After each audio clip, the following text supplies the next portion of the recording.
Our next panel, what are the primary obstacles in achieving racial equality? The first person I'd like to invite to the stage, Justin Gibson, please. Justin recently received his master's degree in biomechanics from the University of Kentucky. He runs the YouTube channel Jangle's Science Lab, where he does debates and makes video essays discussing the academic literature on social issues and comedy.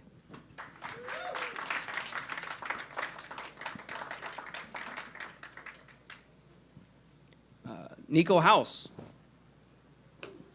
Nico House is a U.S. Army veteran, political analyst, activist, host of the online show Mi Casa Su Casa, and founder of the MCSC network. Sorry about that. Sorry about that, bud. Nico founded the largest Bernie Sanders organization in the country, Carolina Students for Bernie Sanders, in 2016. At the tail end of the 2016 primary elections, Nico co-founded the DNC fraud lawsuit with the attorneys from Beck and Lee law firm. He has been a surrogate for Jill Stein, Tulsi Gabbard, and Bernie Sanders. Dr. Karlin Borisenko. Sorry, I know I had it. I know. Oh my God. Dr. Borisenko, please. She's an organizational psychologist, trainer, author, and executive coach. She became an accidental political and culture commentator after her article about being a Democrat who attended a Trump rally went viral, garnering over 3 million views in a week. After that, she kept running her mouth on the internet from the perspective of a centrist profoundly disturbed by the trial polarization on both sides of the aisle and by the impact of the social justice ideology on culture. You can find her on, on her YouTube channel.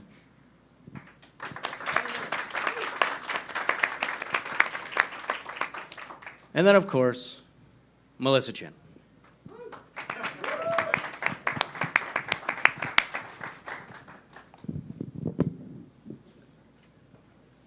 There's a lot of diversity on this panel. I think it was accidental, right? Here, get up there. Introduce Brian. So, thanks, Justin. I'll introduce myself. I will, like Napoleon, I'll crown myself moderator for this event. I'm Brian Edward. I am the host of the Myth Informed podcast that nobody knows, but an event organizer for Myth Informed. I work with Sean and Fritz, and they're great guys. They pulled me into this thing. I initially didn't want to, but sometimes your passions pick you, and you don't get to pick your passions. So today we're going to have a talk on racial equity. So announces often equality. There's a difference between racial equity and racial equality. And these kind of topics are super fraught with the entire topic of race, I think, is a minefield for most people. And not a real minefield, not the Call of Duty minefield that's easier to navigate. So we really want to encourage people to be as open and honest on this panel as possible. And I think everybody here, and Nico, I could see you, is apt to do that, because we always want the space to be kind of a white flag for partisanship to come by together and actually get to the truth of what we think and what we feel. And as anyone that knows me personally, I lose things all the time, all the time. And I asked Karlin to please knit me a tie while we're on stage, because I've forgotten that, and I just spent a lot of time looking for a bag, which now I've put in the corner. So I want to give first a definition that we've pulled that I tried to get a balanced definition of what racial equity is. So let me read this. So this is for the Center for Social Inclusion definition. We define racial equity as both an outcome and a process. As an outcome, we achieve racial equity when race no longer determines one's socioeconomic outcomes, when everyone has what they need to thrive, no matter where they live. As a process, we apply racial equity when those most impacted by structural racial inequity are meaningfully involved in the creation and implementation of the institutional policies and practices that impact their lives. So I want to ask, is this a laudable goal, or is this, as some might say, a dog whistle for equality of outcome? And let's start over here with you, Justin. What are your thoughts on this? I definitely don't think it's a dog whistle for equality of outcome. I think it's a dog whistle, if you want to call it that, for fulfilling the promise of the American dream. If you look at a lot of especially the abolitionist movement, the civil rights movement in the past, these have been movements trying to fulfill that promise that all men are created equal. Yeah, keep your mic up just a little bit. So we Okay. can Yeah, these have been promises to fulfill that promise in the Constitution, and the kind of the founding ethos of our society that all men are created equal, and we just haven't gotten there yet. So I think it's pretty inarguable that at least we can all agree that the history of racism and structural oppression in this country has contributed in a very large amount to the racial inequalities and the disparity of outcomes that we see so far. And there's a lot of research to say that we still see a lot of we can call it racism, we can call it racial bias or anything like that. We still see a lot of that across most institutions in the United States. So I think it's not a dog whistle for equality of outcome. It's a dog whistle to fulfill, as the greatest country on earth, what our founding ethos was. Okay, and that is equal opportunity. What's the founding ethos? That all men are created equal, and that everyone should have the same shot at success. And if someone is starting 50 meters behind, it's not really an equal shot, is it? No matter, even if we're trying to reach the same finish line. Okay. What about Nico? Do you think what about 50 meters behind? Do you think how is Justin characterizing this, and how would you frame it? So let me just say I have no idea what I'm doing on this panel, but I'm going to try my best here. I agree with him, and what he's referring to is equitable opportunity, basically. And it is indisputable that there has not been equitable opportunity. And for those who may be curious, I don't care what your political party is, they participated in making sure that opportunity has been diminished. We can look at FDR's New Deal, which created the Fair Housing, or Federal Housing Administration. It wasn't called that, but that's what it eventually ended up becoming. This same Federal Housing Administration that created so many opportunity for people to build infrastructure in the suburbs, and we saw what happened because of that. They also legislated in law, you cannot qualify for a federal loan to build your suburb if you're a contractor, unless you keep black people from getting a house in your suburbs. Now, with that, the number one creator of wealth in this country is real estate. It's having a house, because people take out second mortgages to start small businesses. They pass those homes down to their children. For those of you who are concerned about breakdown of the family, this goes down to that. They pass their homes down through generations. Now, all I have to worry about is paying a property tax rather than paying a rent or a mortgage if I'm that child. And that disallowed us from having any chance of keeping up. Like the chance to keep up, not based off of my own decisions, but based off of a law that was written to prevent me from having equitable opportunity to achieve the same financial goals as my white brothers and sisters to the left or the right of me. And when you're talking about something like redlining, which that's basically what that was, yeah, I know that redlining officially ended in like 68, 69. Guess when the most recent case of redlining occurred? 2015. There's a Jim Crow policy that occurred in 2015. How can we possibly pretend that there's equitable opportunity for everyone when we never even reconciled in reality something as simple and obvious as redlining? We never really wrote that wrong, even when we made it illegal, and then it turned out that people were still doing it anyway. And so I 100% agree. You're not talking about 50 meters behind, and I was a track runner, by the way. In a mile race, you have 4 laps of 100 meters. We basically we're as black people are at the 50-meter mark right now. That's where we're at. So I would agree with them that we have to have equitable opportunity if we are going to achieve equitability when it comes to race relations. Okay. And Carlin, I know when we've talked about this issue before, you've looked at it from a little bit role of a personal growth. Do you see a couple times what has been mentioned is socioeconomics? Do you see it as all socioeconomic, or how do you see this issue?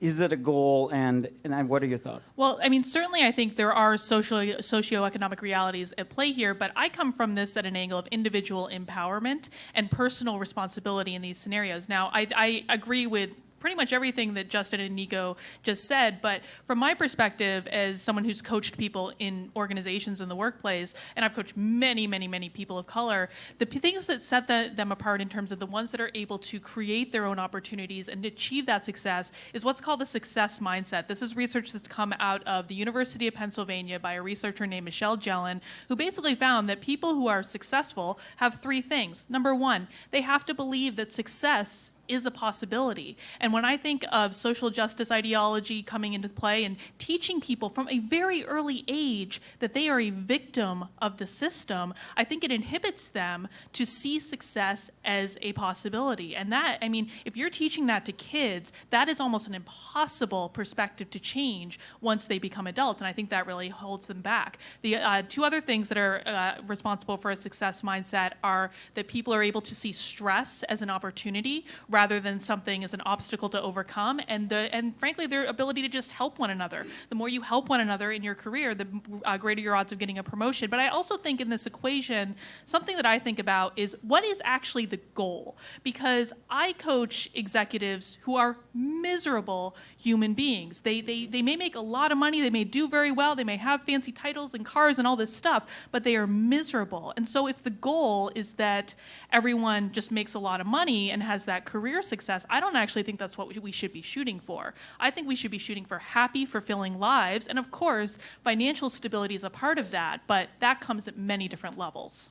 Now, Melissa, what do you think? I mean, part of this is mentioned personal growth, happiness, and feeling good. Others mention here about meaningfully involved in the creation of institutional policies. It sounds like politics is a dogfight. Well, I mean, actually, let me go back to your first question. So I did hear the dog whistle. I'm probably maybe it's because I am a dog, but I did hear the dog whistle. That it sounds like, see, that's the difference between equity and equality. Equity, there's a really good quote by Frederick Hayek, who's one of my favorite thinkers of all time, who said that there's all the difference in the world between treating people equally and making everyone equal.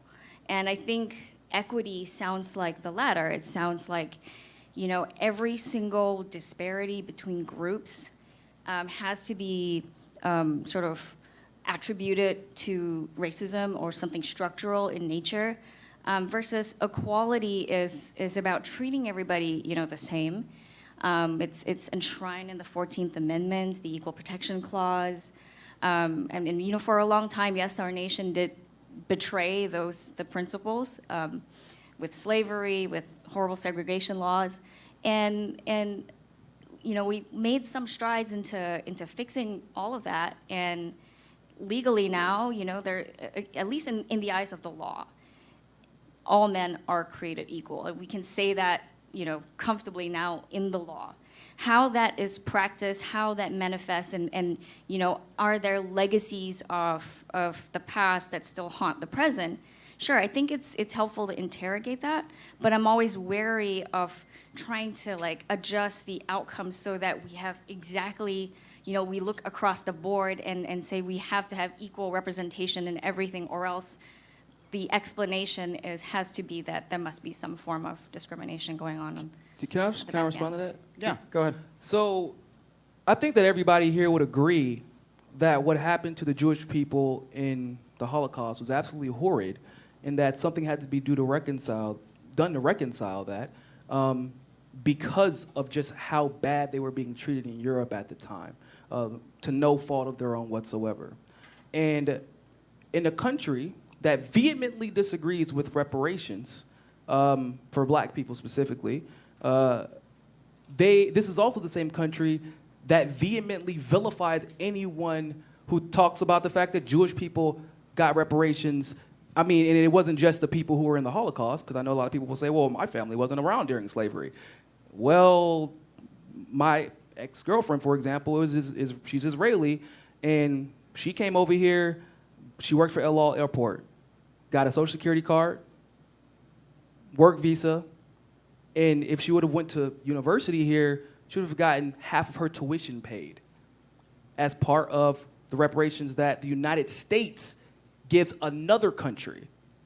And so no one argues that Jewish people don't deserve some type of reconciliation there, but when it comes to issues of black people or brown people specifically, it's always, well, we don't want to try to adjust for that. But where was that at in 1940 and 1950? Because we had no problem doing it for somebody else, but when it's time to have this conversation about somebody in our country, then it's, oh, well, we're all equal under the eyes of the law.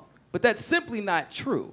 I mean, we all are quite aware of what Jim Crow is, and I think we all agree that that's bad, right? Please nod. Please nod. Okay. Do you all know how education is funded? 93% by what? Property tax. Property taxes. Wouldn't we all agree that education largely prevents a lot of the problems that we see people of color deal with? It would help at least mitigate those circumstances. But what did I just discuss with you all? The Federal Housing Administration did what? Stopped us from actually having houses that could increase our property value, increase our property, et cetera, et cetera. So how exactly is education getting paid for? Because only 10% of funding comes from the federal government.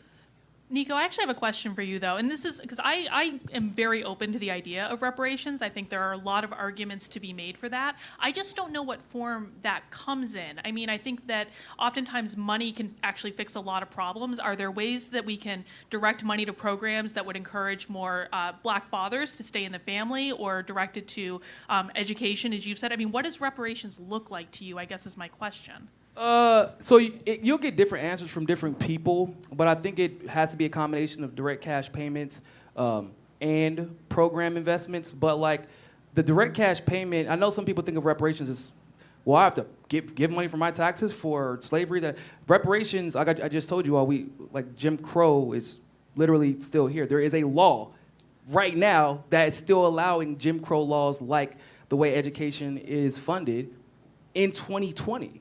So, did you have a slave? No, probably not. I mean, unless you're, like Pharrell and you're a vampire and you've been here forever. But did you benefit from Jim Crow? Absolutely. When you're looking at redlining, did you benefit from redlining? Absolutely. You actually, in a capitalist society, got to watch your competition be crushed. So was it really a free market? Did we ever have a chance to have a black J.P. Morgan? Did we ever have a chance to have a black Warren Buffett? Have we ever had a chance to have, Oprah is crazy rich. She is nothing compared to the legacy of a lot of these white elites who have had generational wealth that they've been able to flip into more generational wealth. And so what reparations really is saying, well, let's give them a chance to catch up. And this is a debt by society. Whenever you sue someone posthumously, right? Or that somebody gets paid for something that happens to them and then the family sues posthumously, guess what? You pay that family. Well, and the taxpayers, if it's against the government, the taxpayers pay the debt. And largely that's to incentivize the taxpayers to make sure that whatever that vulnerable class is, that those events don't happen to them again. Yeah, and I guess, do you have data to show that direct cash payments would make that difference, though? Because I just think I go to... There is data. Hang on, I think I go to like lottery winners who all of a sudden have this extra money, and within a year they've blown all the money because they didn't know how to use it, or maybe they didn't use it in the right way. And again, I'm not actually opposed to these ideas. I think that if we're going to do reparations, though, I would just want to make sure we're investing things that are actually going to benefit people long term. So here's my issue with that argument, and I'm going to let you speak, by the way. I saw you.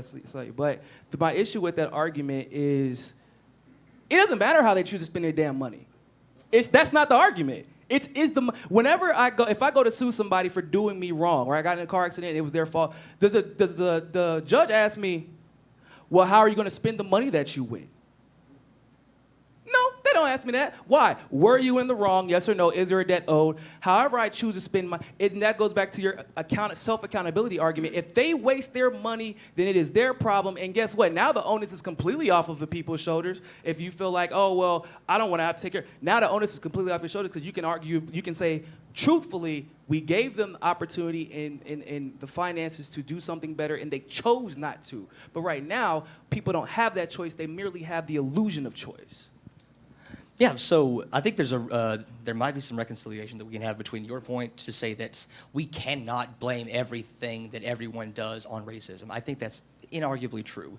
But there's also the issue that everything that Nico just said about how systemic racism and institutional racism, whatever you want to call it, and how the history of that has inarguably impacted the racial groups in this country negatively in certain respects, I think that's also inarguable. And so this disconnect, I think, comes from, first I need to ask a question. How many fans, because I know our audience here, how many fans of White Fragility by Robin DiAngelo do we have in the audience? Raise the hands. There we go. There's my fan right there. No, that book is garbage. It's funny because I'm actually not a fan of that book. Yeah, I was going to say, that book is garbage. For the record, I think Okay. one hand went up and it might have been a joke. Yeah, that book is terrible. My Twitter handle is SJW Debates. I came with that on purpose, which is why you shouldn't come up with your internet names 3 o'clock in the morning while drunk, by the way. Just a little tip for you there. That book is really terrible because, there's so many. Yeah, don't do it. So there's so many instances in that book where she comes up to a white person and says, like, hey, you said something really, really racist and you should feel bad about it. And then the person gets like, screw you. Like, what? I'm not a bad person. Screw you, and just walks away. And so if she wants to fix racism, she has provided plenty of examples in that book of how not to do it.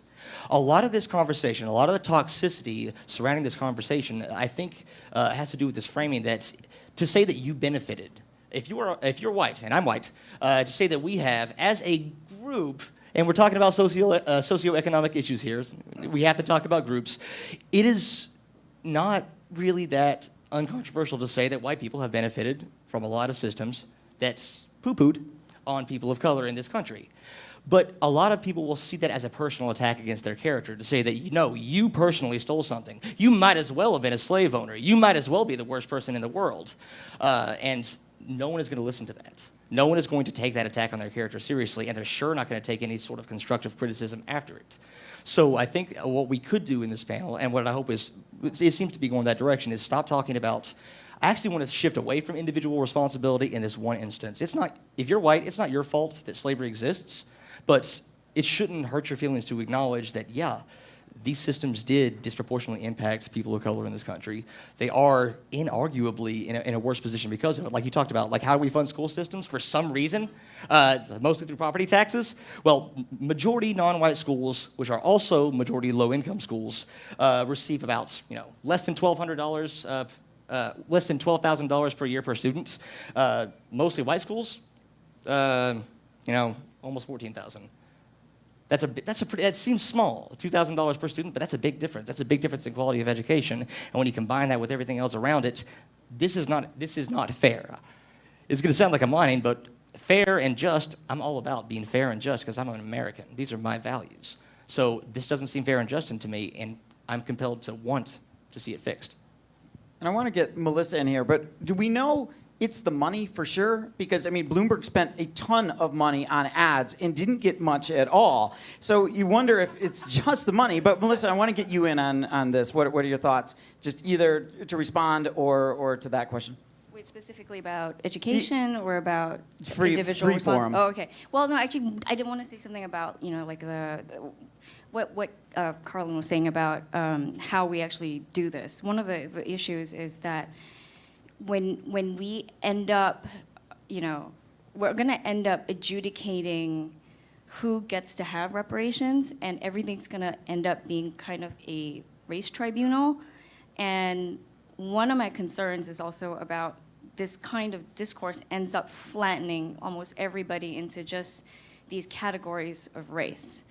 And it takes a lot of richness and context out of things. Is somebody that immigrated here, there are refugees from the Eastern Bloc, Eastern Europe, after the Soviet Union collapsed that came into the United States. Their regimes collapsed, and they started from nothing too.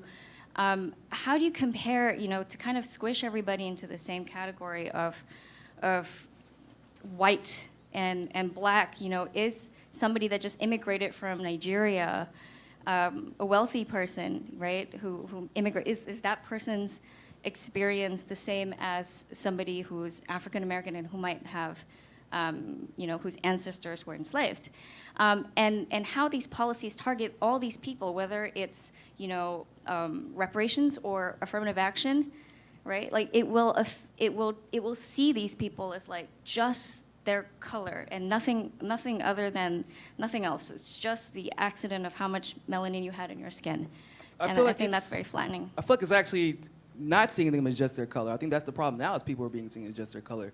It's actually validating their experiences and the experiences of their ancestors. And I would agree, a rich person from Nigeria isn't going to have the exact same experience as an African American here. And once again, there are plenty of ways we have zero problem making these distinctions when it comes to the Jewish community.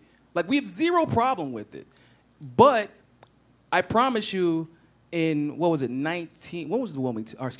Oklahoma City massacre, Tulsa, Oklahoma, with Black Wall Street. That was the 60s. At 95? No. What, the Oklahoma City bombing? No. Oklahoma City massacre for Black Wall Street. Black Wall Street, most successful black city. Yeah, it was like early 1900s, but basically the most successful black city in the country, and they were outpacing the actual Oklahoma City. And they were retaliation because of that. Like, and it wasn't because of all these extenuating circumstances that we use to ignore that they were attacked because of their financial success. Whereas if we look at the Jewish community, we celebrate the fact that they overcame what they dealt with in Europe by banding together, spending their money in their communities, uplifting each other, and we celebrate that. But black people did it too, and they were specifically stopped from doing it because they were black. And if you go into the Jewish community, by the way, you should see how the black Jewish people in Israel are treated. And so just to address your point, if you came from Eastern Europe, if you came from Southeast Asia or East Asia or West Asia, guess what? You could qualify for a loan in the black community and start a business. I couldn't. So once again, it gets down to you can't just lump everybody into, one race or like just pretend like there's not dichotomies within national. But we should not confuse race, nationality, and ethnicity, and we should not conflate like what their oppression was in their country and then how they benefited from unique opportunity because of the systemic racism, the structures that we had in place here that they were then able to take advantage of. So we got, like I said, we just have to acknowledge the reality. Like we can, so some people can get reparations. Cubans basically got reparations in Miami, and now they're the wealthiest Latino group. Specifically, Miami Cubans are the wealthiest Latino group in the entire world from reparations, effectively. So that's my point. Is basically. Wait, what do you mean effectively? In what way did they get They got reparations? grants, they got loans. Everybody remembers wet foot, dry foot that Obama eventually repealed, but you were an automatic citizen, and that was like 4 or 5 years ago. This was a thing. Automatic citizen as long as you step foot in this country. Oh, so you had Cuban privilege because of the boycott, and if you showed up on land, you would get citizenship. Yeah. In that way, like a Mexican person crossing the border would not get. Exactly. I think one of the challenges around reparations is I think we have different goals with this. And I think that that's okay, by the way. I mean, I think it sounds to me like your goal is payment for a debt owed. And I actually think that's completely valid. I remember when Marianne Williamson said that in the debate, I cheered because I agree with her on that specific point, though I take issue with many, many other things that she said. But I think that's one goal you could have. How I look at it is what can we do, what investments that we can make that is going to provide the greatest long-term benefit to the community as a whole. And I'm not sure that direct cash payments are there, but I think that there are many ways that a significant amount of money could be invested that would have real long-term impact. And I'm curious that what those actually things would be are. my goal, but like most people, unfortunately, are inherently selfish, and they're not going to support an idea like that based off of what somebody else could achieve that they may not ever see the benefits Well, can't we from. be ideal for a little bit in the conversation? I know, that'd be nice. And I agree with you. That should absolutely be the ultimate goal. But once again, I believe in self-determination and self-accountability, and I believe that the black community has proven time and time again they have the ability to figure that out once they get their money, and because we've done it. And Like I said, just look up massacres. Look up the Wilmington massacre if you ever get a chance, and look at what happened there. Oklahoma City massacre, like I was just talking about in Tulsa, Oklahoma, with Black Wall Street. Look at what happened in Berkeley. I mean, this was happening all throughout history, and yet you've never heard about any of it in your history books. And that's why our conversations regarding equity have been so fractured. We're not receiving the same history lessons. No, I thought this was what happened. No, that's not what happened. That's not it. And it's all kind of intertwined with these statute conversations and BLM conversations and police brutality. It's everybody is getting different history. But like when you're talking about things like Oklahoma City and Black Wall Street being massacred because they were financially successful, that's history you can't ignore or pretend. You can't spin it. There is no spin. We know it was during Jim Crow. We know they were segregated. You can't pretend like it's a bunch of white people in black hoods actually protesting and it's not really black people because they wouldn't have been allowed. This happened. It's real. And when we start acknowledging that history and then once again accepting that black people have proven they can be successful when you give them equitable opportunity. And even if you don't give them equitable opportunity, they can still be successful. But the disparities because of the lack of equitable opportunity cannot be ignored also. Yeah, surprisingly enough, this idea that, wow, we were really terrible to this group of people on the basis of their skin color, maybe we should fix it, is not a new idea. And it's not even an SJW idea. So 50 years ago, the Kerner Commission, which was commissioned by Lyndon B. Johnson, looked at what were the racial disparities, kind of where did they come from, what was the etiology of the extreme gap between, especially like black and white people in this country. And at the end, they found a lot of gaps, surprisingly enough, in the late 1960s, early 70s. Now, this didn't just find gaps, though. It also offered recommendations. So it offered recommendations for massive investments in employment, education, and housing. But Lyndon B. Johnson knew those things wouldn't pass. And because he felt he didn't get enough credit, they didn't pat him on the back enough for the little that he did do, they kind of quashed this report. A follow-up study done 50 years after this report found that really nothing has changed. The same disparities are kind of still there. School segregation has actually increased in the past 20 years. So in 1988, 44% of black children went to majority white schools. In 2018, 20%. Fair Housing Act in 1968 increased black ownership by 6%. Awesome. For some reason, that completely reversed between 2000 and 2015. These problems are still there. All the problems in the civil rights movement that caused all that unrest, they still exist because we never really put the systemic changes in to fix them. Melissa, do you want to get on this?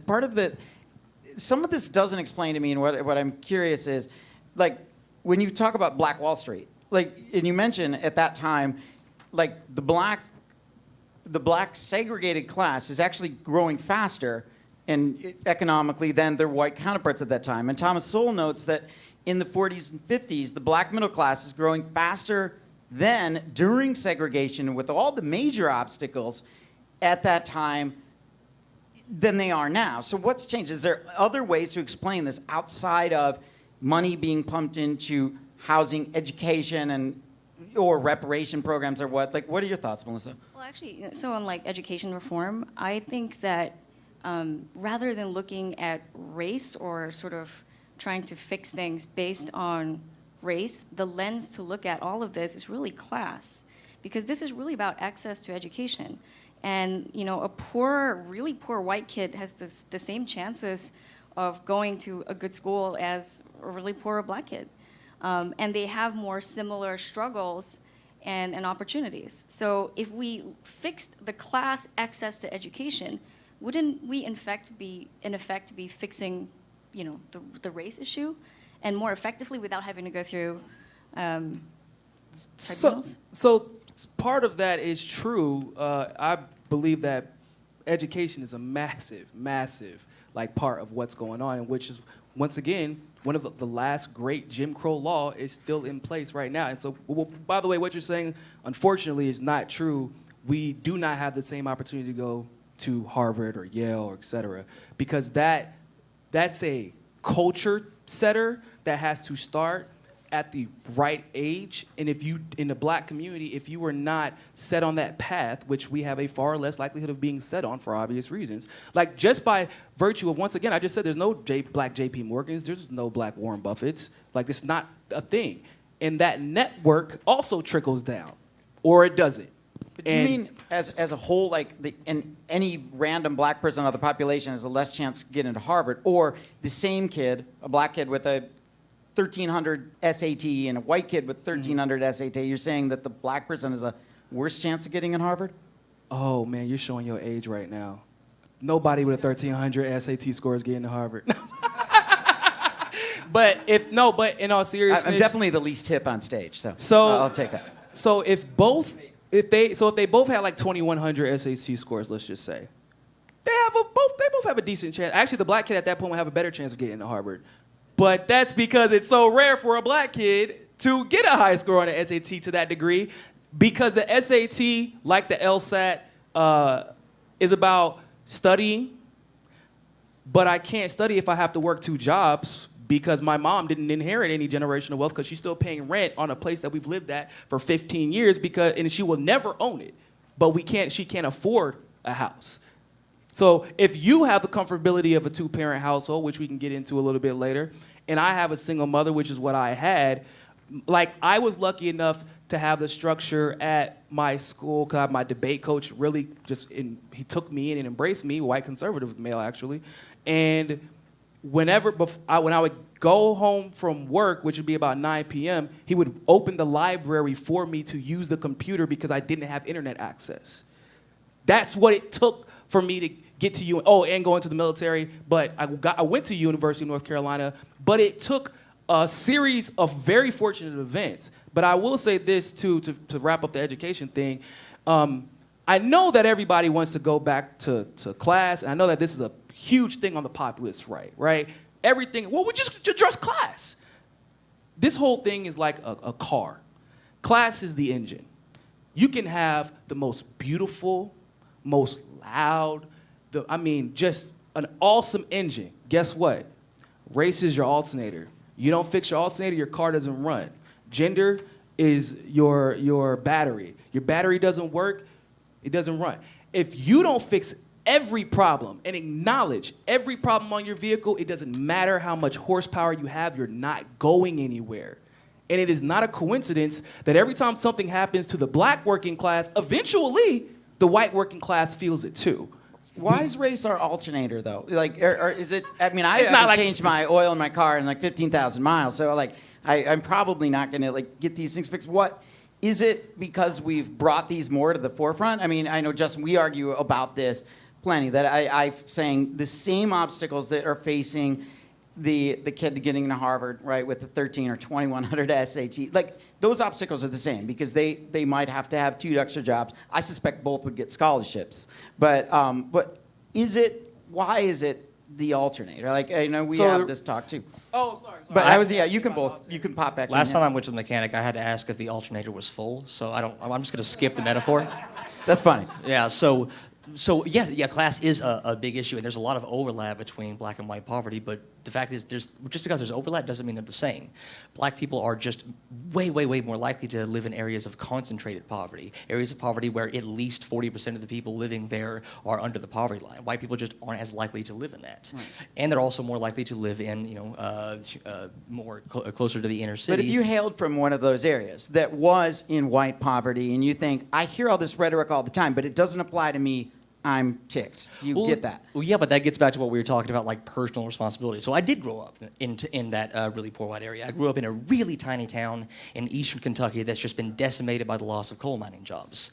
We were on welfare for all the way through my life, especially after my dad had an accident. We had to get on disability, and the reason I got to go to college was because I got really, really, really lucky, and like I just had good grades without ever really trying. I'm not going to pretend I worked for that, because I didn't. And we had enough scholarship money, enough keys money, enough like money just given to me out of the kindness of the government's heart in order for me to pursue an education and actually make it out of there. Most people didn't. And the fact of the matter is that those poor schools just aren't very good. In addition to just not having enough money to get textbooks that don't still use some really questionable words when we're talking about race, and that have covers on them, the education just isn't there. So I think out of a class of about 108, 5 of us went to a big R1 university. And so me and one of my best friends at the time showed up to university. We showed up to our first calculus course, and we take the first test, and we sit down with the results. We were the best math students in our entire all-white, poor school. I got a 47. She got a 33, and then she dropped out. We were the best math students in that school. We did not get the education.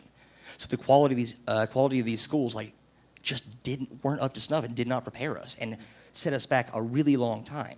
Now imagine, in addition to growing up really poor, now imagine you grow up surrounded by crime, surrounded by way more people, or just surrounded by people because you live in Eastern Kentucky, you have to drive 15 miles to your nearest neighbor.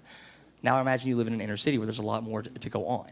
So yeah, class is really important, and they have a lot of the same issues, and there's a lot of overlap, but you have to acknowledge other differences. Now, this would apply also to Asian Americans as well, right? I mean, if you watch the movie Tombstone, Sheriff Behan says proudly that he's president of the Anti-Chinese League, right? Who all gets access to this? Because obviously people had different starting points.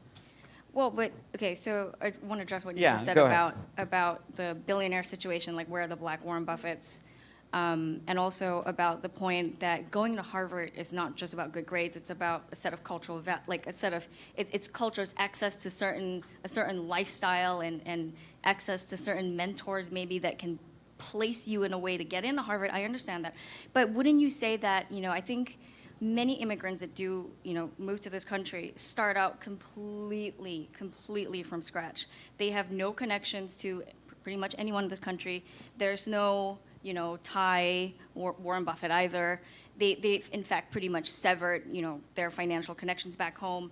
And to what extent what I'm saying is like everyone kind of brings hardship. Like there is a hardship story to a lot of immigrants' lives. And how does that play into sort of adjudicating this particular hardship versus other people's hardships? So, like I said earlier, you can come here with nothing, or you could have come here with absolutely zero. But yet, my grandmother, who's lived in America her entire life in her neighborhood, she wouldn't qualify for, if she wanted to start a business to help build up her neighborhood. No. She qualified for the loan, let me say that. But she would be denied the loan, but your family would be granted it. This is where the whole idea of the model minority comes from. And so that actually ends up being used against, well, no, look at what the Asian community has been able to do. Yeah, but they don't tell you the Asian community wasn't being denied loans. The Asian community wasn't being denied mortgages. They weren't and to this day, black people are subject to what's called the metropolitan credit score. Till this day, my brother just bought a Tahoe a year ago and almost walked out with his check because they tried to give him a 4.7% loan interest rate when he has a 780 credit score. I mean, it was a hot, contentious thing that I literally had to calm my brother down because he couldn't understand it. I was like, this is the reality we live in. And so when you can go to my neighborhood and build up your family and build up your wealth and your equity and your assets, but I'm still stuck renting my home, I'm still stuck working for somebody, maybe even working for you, how can I catch up? I mean, it also has to, when we're talking about immigration, we have to realize what our policies are as far as who we consider refugees and who are actually refugees. We considered the Cuban immigrants in Miami, for example, refugees, but in actuality, if you look at your history, no, these were the wealthy class of the Cubans in the United States, or excuse me, in Cuba at the time. They were the ones who were benefiting from the segregation that was happening in Cuba at the time. And they didn't like the fact, I mean, obviously the whole revolution was a problem for them, but the reality when you distill it is they were the ones benefiting from the wealth that we were creating for Cuba. Is a long story, but basically the regime before Fidel, Batista, we propped up. And if you look at around that same time, as a lot of countries that were dominated by people of color were fighting to disband the apartheid on behalf of Nelson Mandela and the Africans in South Africa, guess what we were doing? We were fighting on behalf of the apartheid. Yeah, that was us. And so when you think about our foreign policy from that aspect, you go to Miami right now, you would think that there were no such thing as black Venezuelans or Colombians. You would think there's no such thing, except for when you look at the countries and where they're at, Cuba's 70% black now. Venezuela's full of mestizos and negritos and all like indigenous. That is who makes up their countries, which is why those revolutions tend to be successful. So now you like, so that's why if some people are kind of confused why Miami is Cuban and Republican, even though they're pretty liberal in their behavior. Well, that's because those type of administrations were the ones who were inviting them in while simultaneously telling you Mexico's sending over their worst, but Cuba sent over their best. Well, How did that had work? to be communism versus capitalism too, right? The other side. So communism versus capitalism was definitely a dog whistle. It was. It is. I think, look at the facts. It's literally the reason that people, you can complain about Maduro, you can complain about Fidel Castro, you complain about who's Evo Morales in Bolivia, but the reason they're able to stay in the power is because of the demographic makeup of their nation, primarily being people of color and poor people also. And so the ones who come here are the blonde hair, blue eyes, the ones who are basically ousted, if you will, denied their quote unquote opportunity because whenever that socialist regime went in, they started holding them accountable for the corruption they were indeed participating in. They come to America to escape accountability because that is our culture. And they know that. And that's why Cubans are given automatic citizenship with wet foot, dry foot, but Mexicans, they're rapists all of a sudden. So I don't want to jump into the communism versus capitalism thing. I want to go back to Harvard for a second. And I guess I want to ask, why is going to Harvard even the goal? Why is that even the goal? I mean, that's a socialist construct as much as anything else. And if you look at the research, 50% of the students at Harvard, actually it's greater than 50%, are clinically depressed. They are clinically depressed because they are constantly striving after that next goal instead of appreciating what they have. They are at Harvard. They have every resource available to them when they're actually allowed to be on campus. And why would you be depressed in that environment? Well, it's because that every one of those students was in the top 1% of their class. Their achievement was their happiness. And then get to Harvard, and guess what? Only 1% of them are going to graduate in the top 1% of the class at Harvard. And so if they don't get there, then they're not good enough. And then guess what? The next thing is getting that big job, getting that big car, getting that big title, getting that house, getting that family. They're constantly striving instead of just appreciating what we have. And I think from my perspective, again, my goal is that people lead happy lives. It's not about money. It's not about stuff. It's not about materialism. I thought a lot about, visiting Peru, and not like touristy Peru, but like very rural Peru, where people are living in literal huts. But they have a very high quality of life, and they are happy, and their kids are running around, and the community takes care of them. Now, I'm not necessarily suggesting that's what we want here, but I got to say, there was moments when I was there that I was like, what am I even doing? Why don't I live like this? Because these people seem so happy. And another thing I think about, coming back to education, and because I went to a very poor school as well. I had 48 people in my high school graduating class. About 5 of us went to college. But one thing that I've been looking a lot into is programs in inner city Baltimore. It's actually a program started by 2 black men where they go into the schools in Baltimore and teach young kids mindfulness and meditation. And every single day, everyone in the class does deep breathing twice a day, and every single person in the class does yoga. And when kids get in trouble, they aren't punished, they don't get detention. They go to the mindfulness room and they have to do deep breathing and learn to work through the conflict. And what's happened there is their suspension rates have basically gone to 0. Their behavioral problems have dramatically reduced, and their attendance has dramatically increased. And this is happening at a very, very young age. And I have to think that there's some there in terms of if we can instill this personal responsibility in people that young, then we're going to set them up for greater success because we've created the internal security inside of them where they know that they have everything they need to be successful. And yes, there are obstacles in front of them, and everyone starts from a different place in life, but they have everything they need to be able to do what it takes to overcome that and achieve whatever is going to make them happy. 2 points. I think the reason why people want to go to Harvard is because we've created a world of credentialism, right? So you have to check this box to get to the next spot, to get to the very next one. Except that that's all bullshit. Well, yeah, clearly. I mean, you can look at how our elite class is right. Some of like the dumbest George people W. I know Bush went to has Ivy League. Like some of the dumbest people I know went to Ivy League schools. I think you're Okay, going but that's I think you're going to get the hardest overall panel agreement on that question right there. Yeah. probably. But, Colleges are for credentialization, yeah. Well, the second thing I wanted to say is, you talked about this line, this 50 meters behind. There are so many other things that kind of, cause people to start behind, like, for example, things that you didn't choose, like height, like your looks, or, things like just birth order, something as random as that these are all things that kind of happen to you. And I wonder if this is also something that, we should correct for. I mean, if at the end of the day, like, we're concerned about equity and everybody having the same opportunities, like, are we going to correct for everything and make sure everybody kind of, starts from exactly the same place? Well, I mean, like, I don't know if we can correct height. I don't know if we can correct birth order. There's surgery for that. Just letting everybody know. You know what? There is. But, like, until that happens, until we're, like, on the full, like, cyberpunk utopia, until that happens, I'm not sure that's a super great comparison, because we can fix a lot of these No, but systemic it's issues. implicit bias. It's the same thing. The reason why taller people are paid as CEOs, right? Like, it's because of implicit bias.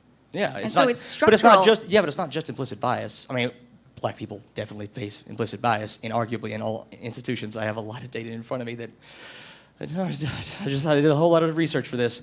But also, like, it's everybody here agrees that the history of systemic racism and inarguably racist policies have put them so far back, and we can fix that. We can do all those investments that the Kerner Commission recommended way back in the 1960s. We can invest heavily in education. We can invest heavily in housing projects. We can invest heavily in these community organizing programs. Maybe we even do things like do mindfulness, do things with data-driven results behind them. We can do that way easier than we can switch someone's birth order or fix implicit No, bias we're not about trying height. to fix that. It's the same policies. Like, if there are differences in group outcome, we're going back to look at policies and saying, okay, this is how we're going to fix that. You don't have to fix So, the I original. I mean, we should, though. So I want to say this. So your Harvard question, which, by the way, is a very thoughtful one, and I agree the goal shouldn't necessarily be getting to Harvard. But if you ask me and most people, it's not about getting to Harvard, but I damn sure deserve the same opportunity to get into Harvard as everybody else. That's what it's about. And that's what most people, from the time they're born, don't have. And I would say this. There are obviously, for whatever reason, people don't like admitting I think people kind of feel like, everyone wants to feel like everything they've ever achieved is because of their own efforts. It's bullshit. We've all gotten lucky, and we're all limited by our experiences. But I will tell you this, if you were raised in a poor white community and you did not succeed for whatever reason, or you didn't get the job, it wasn't because you were black or because you were white in y'all's case. If you're, for example, something as traumatizing that happened to me, I dated a Korean woman in high school, and her dad was racist as hell, and I was kind of insulated in high school, very fortunately, honestly, because I don't even know if I would have been able to handle it, but basically, we did not know racism was as prominent as it was, but her dad was older style. He was racist and basically told me I can't date his daughter because I was black, and I couldn't believe it. But I can almost guarantee you've never been told I'm not dating you, or my parents don't approve of you. Why? Because you're white and they think you're a thug. You've never been denied an opportunity, a true opportunity, because of your race. And that's the difference. I may have been given an opportunity that a white person may not have been given because, just given it to, bestowed upon me because of being black, because we have different institutions and things like that that kind of help with that now. But the difference is I've also been denied opportunities, specifically and only because I'm black. And until we just simply acknowledge this, and that's the problem once again. It's, there's all the issues that you're talking about. I can't do anything about you being short. I can't do anything about the order you were born in. I can't do anything about those things. But the things that we can reconcile, we absolutely should. And once again, our country has shown whenever it's time to do it for somebody else, like once again, with Israel, most of the right and even a lot of the left have no disputes about all the benefits. So why do the Jewish community of Israel, they get reparations? Cubans got reparations. Wait, how do they get reparations? So they get. We give Do them you mean billions from Europeans of or dollars. Americans? Yeah. We give them billions of dollars a year. billions, like Oh, you're tens But of what do you billions, mean? actually. Yeah, what does that He, mean? he means like American investment in No, Israel, arms aid, and all the money that we Arms do give to aid, Israel. education, Israel. job opportunity. I just said it, my she works for El Al. Because of that and her connection to Israel, she got a Social Security card the moment she stepped on American soil, got a But that's not full reparations. ride to any American But is university that in the country. reparations? I mean, we also give Australia money. We give Bolivia money. No, and no. we fund a ton of things. That's We not- giving aid because we have a bilateral agreement is one thing, but we fought for the creation of Israel and we justify all the money we give them. And while we don't invest in our own communities and our own infrastructure, specifically because of the Holocaust, that's reparations. So, Nico, I want to go back to something you just said a minute ago, that white people are never denied something because of their race. 6 months ago, I would have 100% agreed with you, except that now I have at least half a dozen clients that I know of I've had private conversations with their HR people who have told me we are only hiring black people now. Now, that's not official because they can't do that. That's illegal. They get sued. But I have had many conversations where they are specifically denying people And- opportunities because of their race. And Now, that's an overcorrection. Now, here's the thing, though. What are the odds they can just go to another job, apply for the same position, and get it, and they won't be denied because of their race? Maybe. And so but that's what I don't mean even- by I don't mean you got denied a job that because of affirmative action kicked in at some point. That's not what I mean. I mean being denied the opportunity to pursue something you're passionate about or you love, as a whole because of your race. There are dreams that are given up on in our community every single day. Out of everybody that I grew up with, and I still talk to them because iMessage is amazing and we have group chats. The only difference between where I was going and where they ended up now is my debate coach, who came from a pretty successful family, who understood also why I was on the path that I was on, who was very patient with me. He took me and dragged me out of my situation and put me on a better path. That was that little difference put me in a position where I own my own company and my friends can barely afford to pay. A couple of them have been to But jail a is that couple of times. privilege to have a mentor like that then? Oh, absolutely. But it was luck. It was luck and fortune. I ended up going to a really nice school, and I was only able to stay at that school when they gentrified the area because I ran track, did debate, and played soccer. And so because I was athletic, I got the benefit from that. And because he was at that nice school and we had a good debate team, I was able to take advantage of that. But if I would have not played any of those sports, or if I was one street over, or my mom couldn't take me to school, I'm at one of the worst schools in the district. Yeah, I guess I It's just that don't think small. it is an employer's responsibility to give you individual empowerment and resiliency. I think that's the individual's responsibility. And if someone gives up on their dreams when they could keep trying and could keep pushing, I'm sorry, that's their fault. Okay. And this is why, excuse me, this is why I think it is very important to instill in every child from a very young age personal empowerment and responsibility. And this is why I like these programs in Baltimore so much, where they're doing just that, because those kids are going to grow up knowing, yes, I may be told no sometimes, I may not get my way sometimes, but if I keep pushing, if I keep trying, I can do it. And So- I'm going to find people who will give me that opportunity. As a child, I just really want to answer this. As a child, it is very easy to stay that motivated. As a child, imagine being 13 and 14-year-old and you see your mom working 2 jobs and you have to eat ramen noodles. I did that There was a too, man. 3-day stint that I can just distinctively remember in my mind where we had bread, sugar, and honey for 3 days straight, and that's all we could afford to eat. And imagine being 14 as a young male, and you're not upset because you don't have money to eat or you can't afford to eat and that you're eating. You're upset because you're watching your mom break down in tears because of everything that she has to deal with because of what society does to not only black, but black women specifically. And now you have just a natural instinct to provide for that family, and it doesn't matter if I have to go to the corner to do it. I don't feel like I have opportunity. That's why I do. You think I'm going out on the corner if I think one day I might get into Harvard, but let me just sell this dime bag of weed real quick and potentially put all of that in jeopardy despite having... No, that's why you don't see it as often in white, wealthy communities, at least not openly, because they have opportunity and they're not going to risk it for something as silly as that. But I'll risk, and many people have gone to jail, I'll risk anything to put, and I'm sure most of you all would feel the same way, right? You'll risk anything to put food on the table for your family. Anybody would. And So- that's no different when you see somebody on the street trying to do that, even if it was considered illegal at the time. So we're going to go to Q&A in a second, but I just want to get Justin, and you sounded like it's something to add.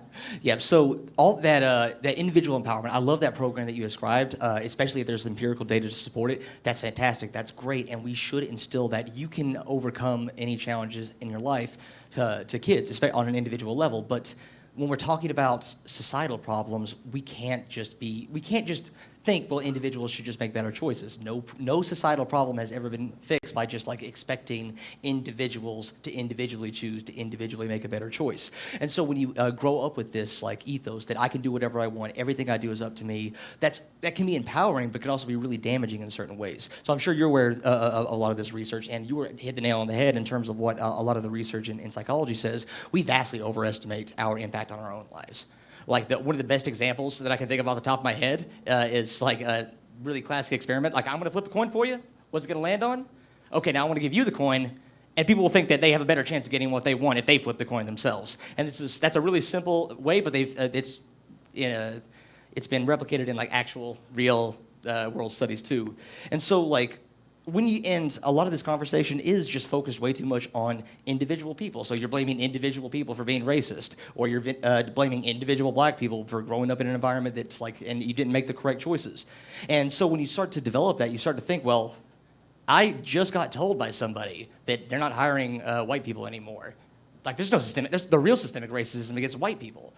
Your individual story is not the whole broader picture. You can't paint a picture of society like that. What you do is you get data. You get, anybody here heard of like it's like a really famous study, you might have heard of it, like, are Emily and Greg more employable than Lakeisha and Jamal? Pretty familiar study. Well, there's a meta-analysis done of studies like that, of 28 field experiments consisting of 56,000 applications to 26,000 different positions, and white people got callbacks with the exact same resume. White-sounding names, white people got callbacks 36% more than black people. That is what systemic racism looks like. That is what systemic implicit bias looks like. If your individual job said that, okay, we're not going to hire white people anymore, it sucks. That's not representative of the societal problems that we're actually talking about and actually trying to address. Justin, doesn't it seem a little bit cold? Like, for example, if a white or a black family had a kid that had tie socks, for example, and then you said, well, it's mostly in the Jewish community. It's not really prevalent in black and white communities much. So there. You know, that's not much. It seems like if an individual white person or Asian person or whomever loses something because of an affirmative action, to say then, but mostly as white people you don't face this, doesn't it seem cold? Yeah, it's like if you're talking on, don't go up to an individual like person in general and say like, your problems don't matter.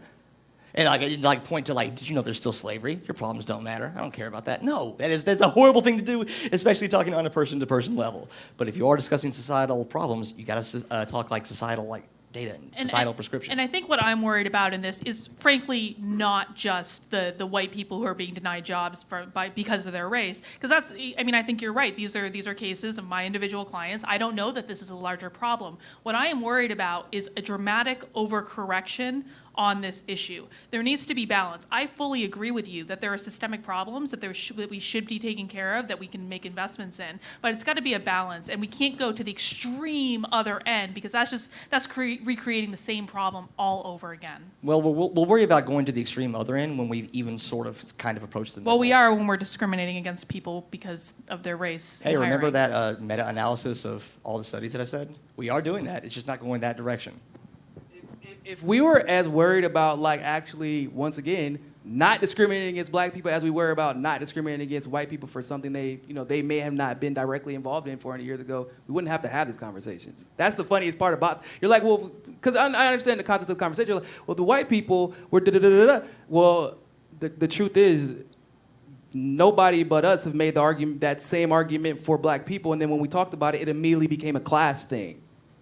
And that's what the problem is. It always is something else. It can never just be what the facts say it is, even though I just explained and people kind of just have casually ignored it. I just said we have Jim Crow laws that are still here that were specifically created to oppress and suppress black success, and we just casually gloss over it. But let's focus more on the fact that white people struggle too. Nobody is saying white people don't get discriminated against. So I just want to make sure we're not discriminating against the audience here, because I'm getting some pieces that were supposed to be for Q&A. So come up to the microphone, and you can fire away here.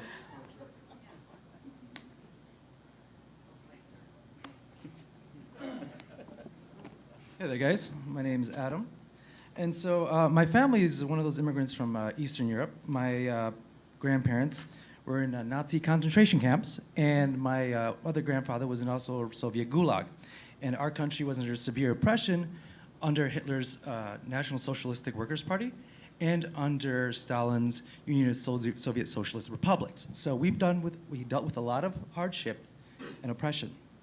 Now, when you talk about black people starting at the 50-meter line behind, Poland started at the 1,000-mile mark behind because of how badly our country was destroyed. 20% of our population was decimated. Over 50% of our population was wounded by World War II. We've had our industry taken over by Stalin, all these other things that happened to us. But yet we somehow persevere because the culture that exists in this country allows us to do that. I don't demand reparations from Germany for what happened to us from Germany. I don't demand reparations from Russia from what Russia did to us. I only demand that they stop, and that's it. No money, you don't need to give us, just allow us to work. That's it. And we've changed significantly.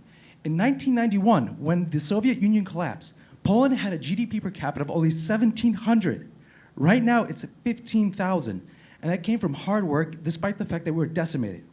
On top of that, we spent a lot less than black Americans on education because we're still a poor developing country.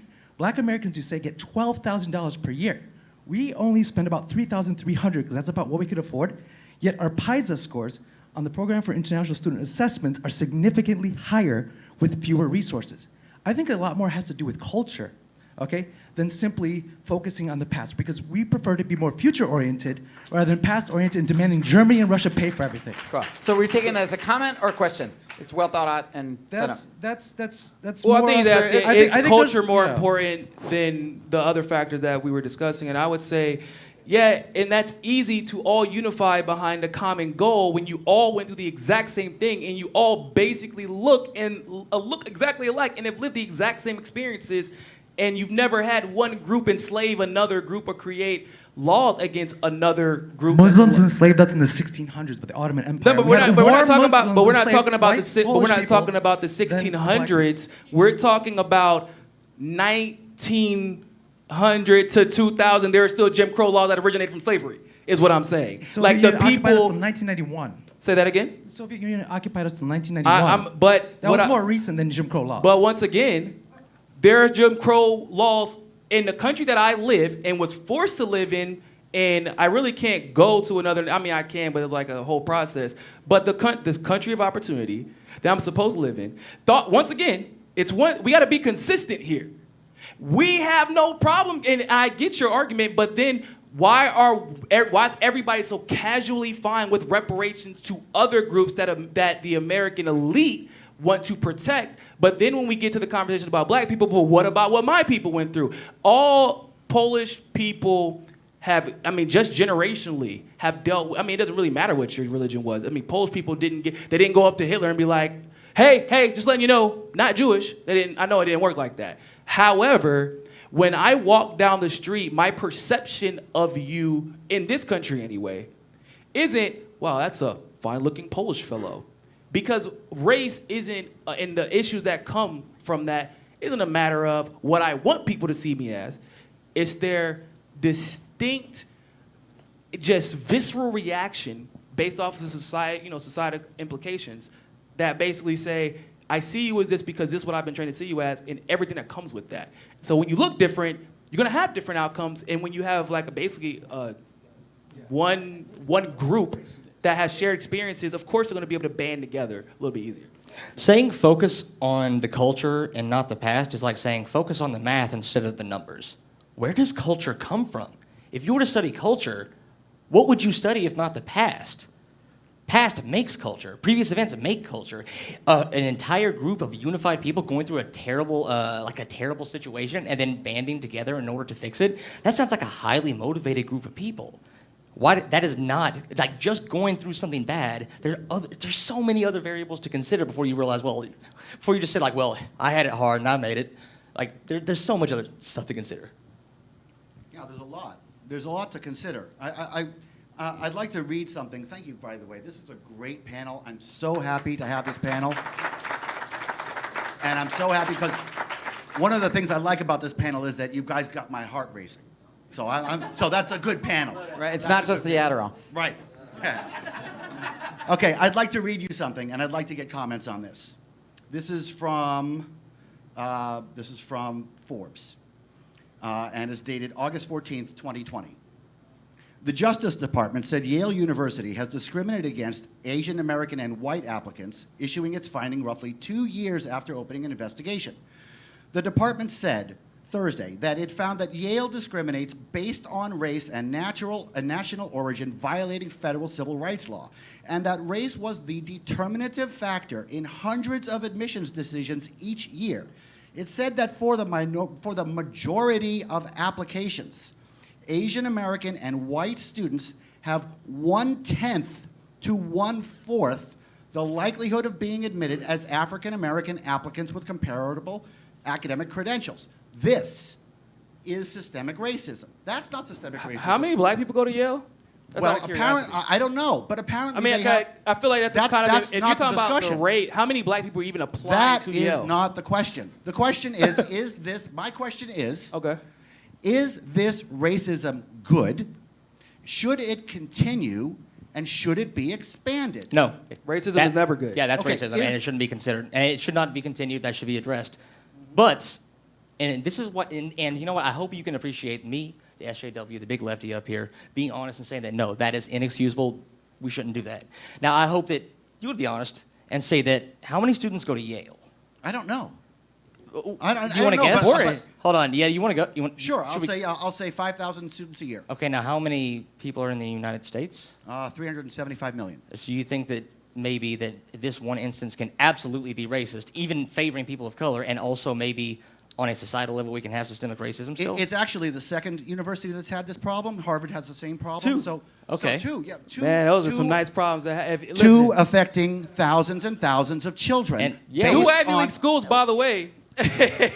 You shouldn't be dismissing what I'm saying here. No, we're not I dismissing I it. You shouldn't be acknowledge dismissing what you I'm saying. said. This Hold is on, I acknowledge discrimination. that. This is racism. But you This have is to- Children. but so how Hold on a many- second. This is children being denied opportunity because of the color of their skin. This is disgusting, putrid shit. Well, Yes. yeah, we agree There that were like racism 20 it should kids. be ceased, but at the same time, once again, you didn't answer my question, which is kind of an important part. How many black kids are applying to Yale every year? Are don't know. you just saying contention that while you concede that this is a problem, what David It's is putting absolutely right, a problem. but the problem that you're talking about is considerably bigger. Is that Well, your it's contention? a matter. You don't It's have literally a numbers for matter that, of. though. I mean, I've been to Yale campus several times. I've been to Princeton's campus. I've been to Harvard's campus.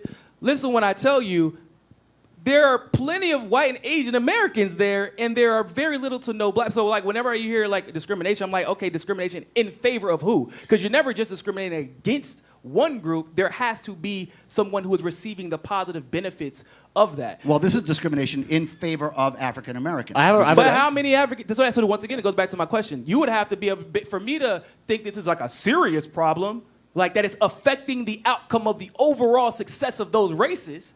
You would have to basically tell me I go to Yale campus and I'm seeing 50% of the population being black. But you're Yeah, looking so at- that's at where the line race is? level, I but do he's have a looking question at for the you. individual Racism level. is bad. Hang on, can but the is it- can the girl speak for a second? Oh, yeah, absolutely. Okay. Go ahead. So I think racism is always a serious problem, and it doesn't really matter which group it's affected to. But I mean, honestly, my answer to this question is people have got to stop putting Ivy League schools on a pedestal as the ultimate educational achievement. That is the answer. But it's happened in other I think places the answer is too, though. elimination of discrimination, and people should be able to go to the schools that they want to. And if you want to go to Harvard and get a great education, you should be able to do that without being badmouthed. It's fine to want to go to Harvard. It's fine to want to go. It's fine to study your ass off to go to Harvard. And it's horrible being a person who was raised with a mother who punished me every time I got bad grades. Being a person who who did not get leniency in my grades. By the way, but it's not just Harvard. It's actually, it's UT Austin. It's Yeah. other. It's You know, other. but you know, this is really awful Oh, no, stuff no, it's here, okay. and this is real current systemic racism. There are two really important things I wanted to point out about that exchange just now. Now, if you were to tell me that story, so yes, if you were to tell me that story in a vacuum just now, and I were to come up in response to that and say, 50 kids died yesterday, and you're worried about like people not getting into Harvard? What is wrong with you? You would recognize that for what it is, which would be whataboutism. You're trying to divert the question. So when we're on a panel about racial equality, and it is inarguable that we have immense racial disparities in this country. I have 1,000 studies saying that we have not 1,000, but I have a ton of studies saying we have implicit bias right now, and there are a ton of historical studies done that say that historical racism is the reason for these racial disparities. If you were to come up and say, well, what about these two schools that make up 0.0001% of the population, you would recognize that as whataboutism. And that doesn't mean that we shouldn't, and it does not mean that we shouldn't acknowledge that in this instance, it is terrible. Yeah, but it's an example, though, of what we're talking about. Like, because the question really was, what are the obstacles to racial inequity, right? And the question is, do we use racial inequity to fight racial inequity? Because this is the subtext of that conversation. But that's not Wait, racial. But that's kinda. also not racial inequity because if in the same breath, which is I hear that story a lot, by the way, because I heard it in 2016, 2017 too, and I still had a problem with that because I'm against racism in all of its forms, and I think every form of racism should be addressed, right? It is not a matter of and I firmly believe that. Now, in that same breath, UCLA got caught discriminating against black people, and 70% of their entire undergraduate population is Asian. Did you know that? 70%. 70%. You know how good of a job and how much opportunity you can get from going to UCLA, but when we're looking at discrimination, that's one of the top 3 schools in the country for public schools. Harvard's obviously one of the top schools in the country for private schools, and so is Yale. So now you have to address, well, how do we make sure we don't have to discriminate, that there is not even an incentive to discriminate against an Asian person or a white person in favor of a black person? We address systemic racism in general. So now we all have the same opportunity and we all get to work just as hard to hopefully get the same outcome. But I don't care about the same outcome. I care about the opportunity to have the same outcome. I just want to point out that we spent months during the impeachment trial listening to the Democrats talk about how they could walk and chew gum at the same time. We can No, they can't. They're lying to you. solve more than one problem at a time, and we can talk about systemic racism, and we can also talk about discrimination occurring at places like Harvard and Yale against white and Asian applicants. We can do two things at once, and one doesn't necessarily have to be deemed. Oh yeah, we can. That's what I absolutely- just said. more than Yeah, that. we can absolutely do Yeah, two that's what I things at just once. said. It's just it seems weird. No. You can literally do both. I agree. That's what I just said. If you want to solve one, you actually have to address the other instead of pretending like it's not as big of a deal because the other one happened. If that makes sense. Like, oh well, it's not as big of a deal because look at what happened to these white people in this one random instance. Yeah, I agree. That's wrong, and we should make sure that never happens. Now, how do we get to that point? Well, let's put out the next question. All right, so there's been a lot of talk about distributing the resources and how the resources have been distributed. And I find it, and we've also talked a bit about like culture may or may not play a role in that. So I'm very interested in this question because we're looking at the disparity of groups and saying, well, this is because this group got reparations, this group did not get reparations, and we're implicit behind that is like, well, why is America a more wealthy country than other countries? So I'm very curious in the question of are all cultures equal in the making of wealth? And when you were talking about like the success of Israel or the success of Cuban Americans, is that purely because they got reparations? Or is there some sort of cultural factor in there, or what's going on with that? And also, just in general, is there any trade-off here between like the desire, because we talked about equality and equity, is there any trade-off between having equal outcomes and then not having people and killing the engine that's creating all the wealth in the first place? So it really needs to just be understood that when you're talking about America in general, our wealth is ill-gotten. We rob, we pillage. I mean, literally, our former CIA director said, we lied, we cheated, we stole. A lot of the wealth that Cuban Americans I just explained, once again, I feel like I have to keep saying this, we literally were not allowed to create wealth for ourselves. It has zero to do with culture. Zero. And then, of course, some of us eventually were allowed to create a business or small business or something like that in our community or in a nearby community. But then guess what? We're now a whole 3, 4, 5 generations behind, and gentrification happens. So now I finally get a chance to maybe eventually catch up after I pass my business down and maybe a home down to my kids, except for because all these other people were building up generational wealth. At the same time, I was denied the opportunity to create generational wealth for my family. You can now buy any opportunity I was finally about to get. That's once again why we have to reconcile. If we want to stop having to have these conversations, why not just spend the damn money to fix the problem? Melissa, what do you That's all think? we have. Cultural? Well, no. So firstly, I actually disagree that our wealth was ill-gotten in a way. If you look at the S&P 500, the companies right now with the highest market caps are companies that were just started in the last 20 years. You're looking at Sergey Brin and Larry Page out of their own garage. You're looking at Mark Zuckerberg out of a Harvard dorm. These are companies that did not exist, and they're responsible for a very big chunk of our market cap. So, in terms of global wealth. But the initial wealth, though, to even have the opportunity to have a Zuckerberg appear, are we going to pretend like we didn't go all over Africa and pillage their gold and their oil? We The just United literally States did not do set that. up the assassination of Gaddafi because he was going to put together the gold dinar and their oil because they were dominating both of those industries. And he was can you imagine assassinating the leader of the European Union? Because that's what we did when we assassinated Gaddafi. He was the chairman of the African Union that most people don't even know exists because it's in Africa. Don't forget the gold standard. Exactly. So all of these factors, why do we go and pillage other countries' oils? We export 93% of our own oil now because it isn't about being able to sell our own oil. It's about making sure you can't sell it as competition. That's what it's about. And so all of that money is the foundation is ill-gotten. Some people create wealth, the right way, but most of our general wealth as a population is ill-gotten. Yeah, so another answer to your question is, you were talking about, are all cultures created equal? That's kind of hard to say. I don't think there's any objective measure of morality or anything like that. But I will say that I think America's incredible. And the engine that drives why we're so great is because we value things like freedom and liberty and democracy and making sure people have as many opportunities as they can to succeed, because guess what? If more people had opportunities, where are those opportunities going to benefit? They're going to benefit the United States. And so I don't think we're destroying the engine by addressing these systemic inequalities. I think we're tuning up the engine and making sure it's actually running the way we intended. I just want to give Nico props for offering to let me answer the question first when you asked it. That's all. It's very chivalrous. Appreciate that. Go ahead. Thank you. All right, so I don't want to make the mistake of conflating class issues with race issues. I'm sure that's frustrating for you guys if you believe it's actually a race issue. But you brought up specifically the resume study, and that study is specifically about the first names. Are you aware of a study where they use traditionally black last names? In fact, the black last names are more traditionally black than the first names. I'm actually really aware of that study, which is why I wanted to let you know about the resume study, to let you know that it was a thing that existed. No, and I then know it say that there's a meta-analysis of 28 studies. But so there- there's that study, and there's 27 But more that are- all found the same thing.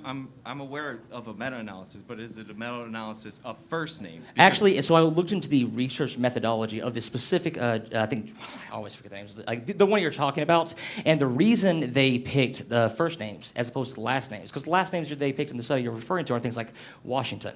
And the reason they picked first names specifically over last names is because they were more recognizable as black.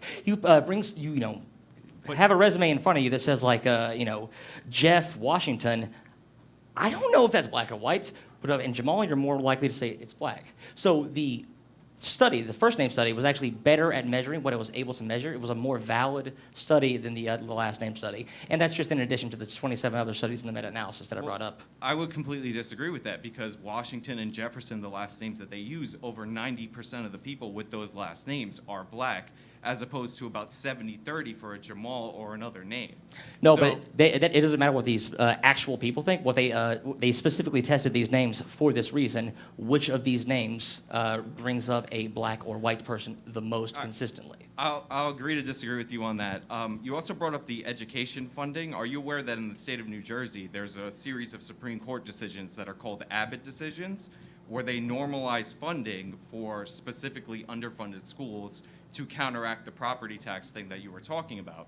And the schools that are called avid districts actually did not improve, despite the fact that they were funneling in something like $3 billion a year. But at the same time, they also allowed charter schools to develop in these areas, specifically charter schools in Newark. And some charter schools are bad, some are good, but they're spending less money per pupil, like $7,000 per pupil, and they're getting significantly better results. Like the black kids in the Newark charter schools are testing at about the same range I'm worried as that the you rich think that there's white like kids. I'm worried that you think that there's like a solution to help black people that I Well, you were talking about a won't like. disparity in school funding, but I've studied this education issue. I have an entire video series on education, and the funding isn't really the issue. It's if you funnel a ton of money into a corrupt institution like the public school system, you're not going to get good results. Are you in favor of letting these kids get out of their district schools and go to better schools? I would be in favor of that if can everybody go?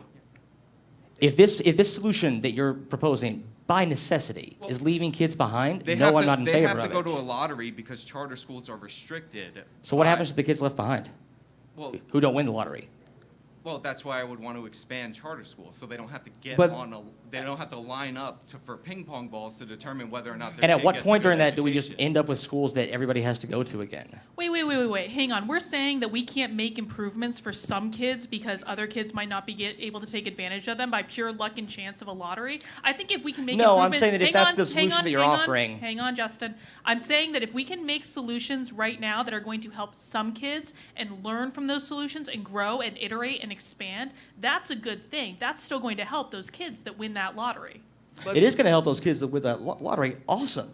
But then I really get the feeling that that's where we kind of want to stop it. And I just said basically, we but weren't. basically, what the argument is, oh, let's just hope that somebody ends up like Nico and gets lucky, and like that's not acceptable. Like I've spent my time making sure that you don't have to get that lucky and hope that you get a lottery in order to find success. But I would also say this, because there are, like I live in Miami, and actually there's a lot of good charter schools, which is, as a leftist, I know that's like an unpopular thing to say, but that's because these were like original charter schools before they were basically intended to overthrow the public school system. But what happens, you want more and more charter schools because we all know that it's true, the public school system is corrupt. So we're gonna pretend like private corporations aren't corrupt too? Well, We I mean, just gonna listen, pretend like that ain't? hang on though. Like, I mean, this is something that we have to differentiate between the theoretical framework for something and the practical framework for something. And in a practical way, the best way to implement something is to do it with smaller sized groups, learn from how you're doing it, and continue to grow and expand. And so, like, just because you give it to a few kids now as part of like a charter program or a beta program or whatever, it doesn't mean that you can't later expand it. And in the meantime, hopefully it will still benefit some of those kids who are able to take advantage of it. And I don't know why we have to throw the baby out with the bathwater simply because we can't offer it to every single person right off the bat. In fact, it's not even ideal to offer it to every single person you know what would because be you want to grow and expand and make sure it's as good as it can Maybe be. we should study these charter schools and find out what variables these charter schools have that are unique to public I would schools. agree and, with that. And then just start implementing it in the public But- schools. That way, so we I do the thing I you would say. actually not have an issue with So that at all. yeah, so I let's do don't that. want to say like speaking of throwing the baby out with the bathwater. Like we all agree, like once again the public school system is corrupt, and the solution is let's switch to charter schools instead. Except for once again, we just talked about the fact that in wealthy communities, generally these schools that are funded really really well, and it's not like they just got started getting funding well like 5 years ago. This is like they've always been funded well. They do really well, and they don't need a charter school in that community. So why are we gonna throw the baby out with the bathwater and pretend like it's always a bad outcome? And this, if we switch to charter schools, things will get better. No, we have to look at it. Clearly, funding has something to do with it, but there are a lot of reasons why education should be kind of like a mixed solution. That's what we need to do. But we can't get to the point of applying the learnings from charter schools to public schools if we can't first try it and study it. And if we're having this argument about we have to do it for everyone or no one, then we can't get to that point. I didn't ask. I didn't say we shouldn't, unless we can do it for everyone, we shouldn't do it for anyone. I'm just asking, like, what happened? I asked it a question. What happens to those kids who don't win the lottery? I mean, I just want to make sure they don't get left behind. We've got Let's see if one they're more lucky enough to child get one behind. last question in. Yeah. So I go to art school here in Milwaukee. Pull and it down a little bit so we can hear. Or It's that height pull discrimination. the whole thing towards you. Like, That height discrimination. Pull it down. All right, so there you go. Okay, thank you. So I go to art school here in Milwaukee, and because of everything that's going on, they have decided to get rid of like the European history class and the European art classes. And I know a lot of other schools are going to be doing like implementing white fragility for like kids to read. And they're also going to be doing like the 1619 project in schools too. And do you see them helping, harming, and like what do you think the consequences will be in the future? White Fragility is an incredibly harmful racist book that is going to destroy the self-confidence of every single white person who reads it. With no data whatsoever that was actually in the book itself, I had to find so much data and research outside of it.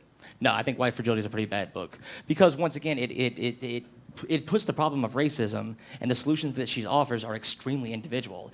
You know what? We can fix racism in this country if we just hire more HR managers. We can fix racism in this country if you just stop telling those dumb jokes about hair. No, these are really individual, paltry solutions to widespread systemic problems that we should all be in favor of. Like, what would be bad about having like the absolute, like the poorest, the most crime prone, and like the most disadvantaged people in our society? What would be the disadvantages to like bringing them back up? White fragility is not going to tell you. It's going to tell you to, you know, when someone tells you you're racist, you should just nod and be accepting about it. And by the way, too, I just want to add, I think that we've had a pretty robust conversation about systemic racism and by proxy kind of white privilege in this conversation. And I think you can have those conversations that are more nuanced while at the same time acknowledging that White Fragility is a horrible racist book written by a horrible racist author that no one should read ever. Right. And Melissa, It will be the one flag we fly together. I will say, I don't really know if you call it, I would say it's very discriminatory. I don't know if you call it racist, but I would say it's very discriminatory. It's not productive. But I will say this also, and this is, and I feel like this is a good note to end on. At the end of the day, a lot of the benefits that you may have received for being white really wasn't your decision to make, right? It wasn't. The things that have happened to me or people who look like me because of my race, it wasn't my choice either. At the end of the day, there is an elite class basically modifying things that personally benefit them, and if you just happen to look like them or have similar experiences as them, you might be able to benefit from that too. But at the end of the day, we should be concerned about systemic racism for the reason I'm concerned if my sisters are experiencing discrimination based off of their gender or their sex, because eventually it trickles down. And as we're experiencing right now with COVID, it don't matter if you're black or white or whatever. When the government fails and when the elite fail us, we all fail. It doesn't. So I just want like 20 seconds for Melissa real quick, because she did mention the 1619 project too. No, I mean, and I think what you're seeing in like getting the European history out and European art, this is kind of the decolonized project, and it's kind of an attempt at epistemic subversion, because packed into all of these ideas, and as you know, people start talking about like white privilege, a lot of other ideas get packed into it, and the goal eventually is really to subvert a lot of the values, like Enlightenment values, that have brought a lot of progress to, you know, it's liberalized the world in ways that no other ideas ever have. And so that's my worry about eventually changing the curriculum. It's undoing a lot of progress. All right, thanks. Go ahead. Thanks so much. I appreciate everybody on this panel. I know we went a little bit over time, but I agree with Carlin. This was robust. It was fun.